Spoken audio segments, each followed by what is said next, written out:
सगळे बाबळीची.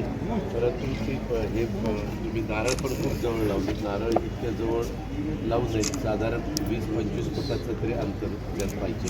म्हणजे एकाने नारळ निघायला पाहिजे त्यातला.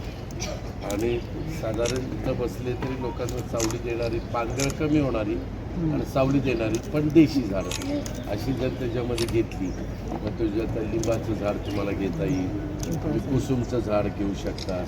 वड पिंपळ काय होतं, त्यांच्या मुळ्या इतक्या सगळं खराब करून टाकतात. पण कुसुम असेल, महोगणी असेल, अशा पद्धतीची झाडं हे पण मला तर ते नाव तर आठवणं मला माहिती ते कृष्णाच्या लिले झाडाच्या गट केलं बरोबर. उलट वर गेलं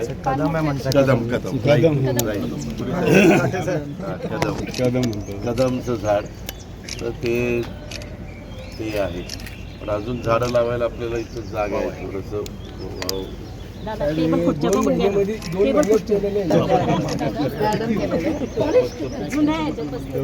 वेटिंग करणाऱ्या लोकांसाठी